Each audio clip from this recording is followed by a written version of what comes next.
Hey guys, and welcome back to my channel, A Little Bit of Everything with Sophia. In the spirit of the very gloomy weather we are enduring here today where I live, I've decided I'm going to do my first ever installment of a segment I call Watch It or Walk Away. And in this segment, I'm just going to review a TV show, a movie, anime, or the like that I've recently watched and finished and tell you whether I think you should watch it or walk away. So today on the chopping block, so to speak, I'm going to discuss Netflix's new post-apocalyptic zombie series called Black Summer. Now, Black Summer was just released April 11th of 2019, so it's only about 2 months old to the date, actually. And it has a total of 8 episodes, 1 season. The episodes ranging from 45 to 25 minutes, or rather 25 to 45 minutes a piece, which isn't too long. It's definitely a show you can binge watch if you're interested. Do it in a day, especially with gloomy weather like we're having. And this series follows a different group of characters that you're introduced to, and each character has their own individual storyline, their own goals, their own thoughts about what's going on in the series, and then at the end all those storylines kind of tie together and become one intertwined story, which is really cool. That was one of the things I really liked, and I'm just gonna go over pros and cons of this series. I'm not gonna give you any spoilers. Like I said, whether or not you agree with my opinion or what I say on this video, I still want you to be able to watch it if you want to watch it without me ruining everything for you. So like I said, it's a total of 8 episodes. We're following different characters. Now, one thing that I really definitely loved about this series is the new take on the zombies. Now, I say new lightly because some of these things have been done in other series. For example, there's a movie on Netflix called Train to Busan. It's a South Korean zombie movie, and the zombies in Black Summer are kind of similar to the ones in Train to Busan and similar to the ones in the US movie World War Z that came out a few years ago, or actually early 2010s. I can't think of the exact date, but they did take some things from both of those and probably from other series or movies, and they kind of made a newish zombie compared to, Walking Dead's slow, mindless zombies. So what I mean by that is, in Black Summer, there's, I would say, 4 defining characteristics of these zombies that, when they come together, makes for a whole new level of horror for not only the characters involved, but for the audience watching. So what I mean by that is these zombies, you guys, are fast, they're strong, which is crazy, they learn, and what I mean by they learn is, you'll see in the series, I won't go into details, like I said, I don't want to ruin it, but you'll see in the series that a character will do something and the zombie observes what the character has done and mimics it, and that is just, I brought tears to my eyes. I was so scared. And then the 4th thing is they turn very quickly. Now, the turning I've seen in Train to Busan. If you haven't watched it, that's a good zombie movie. And in World War Z, they change fairly quickly compared to like the Walking Dead zombies, which everyone is different. Like they said in that show, it could be hours, it could be minutes. There's no pattern.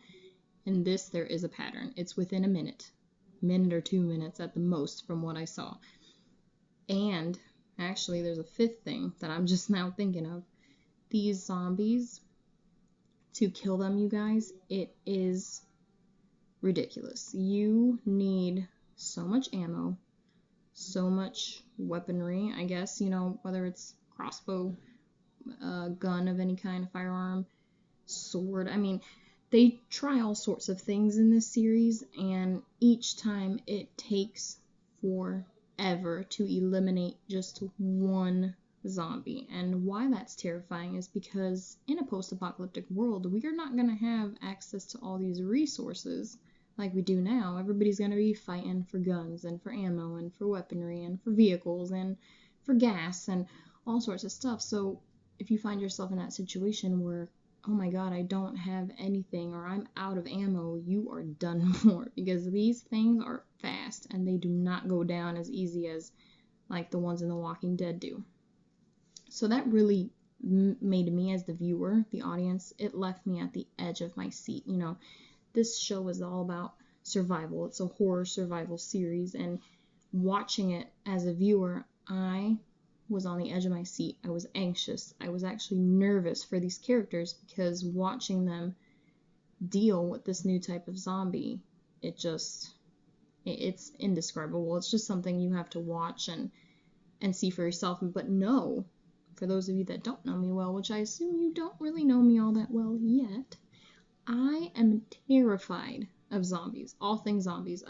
But for some reason, it's like I can't not watch it. It's like when I was younger, I hated roller coasters, but I'd still go on them, and now I love them. So I'm hoping the same thing will happen with zombies. But maybe I'm a little bit of a masochist. I mean, that's probably what it is.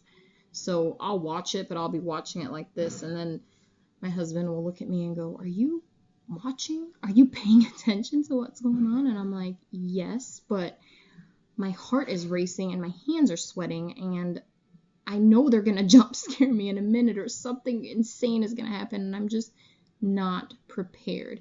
And that was definitely something I really loved about this show, The Walking Dead. While it had its moments that scared me, it wasn't like this at all. This was nerve-wracking to watch. So anyways, those are the things I really liked about Black Summer, the new type of zombie they kind of created, the characters and their stories, and just the length of it overall I felt was good. When shows are too long, or the episodes are too long, especially in horror, it tends to drag out or get boring. So I like that they kept them kind of short and sweet.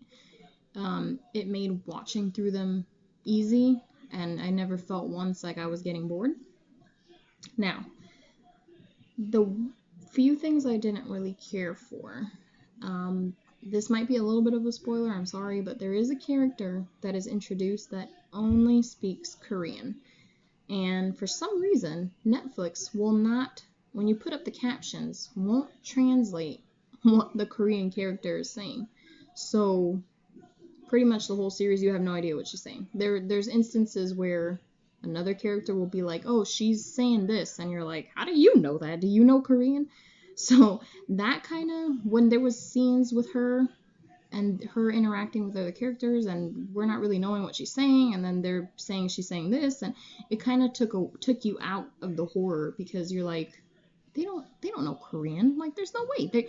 Last episode they said they didn't understand her, and now all of a sudden they know what she's saying. It felt like bogus to me, in my opinion. The other thing I didn't really care for is the way it wrapped up overall. Clearly, it's not over. Now, Netflix hasn't released a statement saying there will be a season 2. Like I said, the show has only been out for 2 months, so it'd be really fast if they had already okayed a season 2. But the way it wrapped up leaves it open for it to continue, and my concern is if Netflix doesn't approve or okay a season 2, then we're left with this ending that feels bland and open, and there's no closure for the viewer. So that's something that always worries me with these limited series they release, or these Netflix series, or any series in general. When they release it like that to test the waters, but they leave the ending open-ended, it makes you feel like, oh, well, I really hope you know what you're doing, and that you know for sure you're going to be able to continue this, or we're just going to be like, well, that was a crap ending, and that's something that hopefully doesn't happen, but that's how I kind of felt when it wrapped up. Overall, though, the acting was pretty good, I mean, I'm not one to really critique acting. The soundtrack, you guys, was awesome. It really added to that horror aspect, absolutely. And just the individual stories I kind of enjoyed.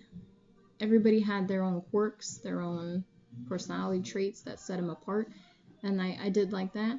Overall, I would give Black Summer 8 out of 10, which is pretty good, and I would tell you guys you should definitely watch it if you like horror movies and horror shows and anything horror related and anything zombie related. Definitely worth the watch.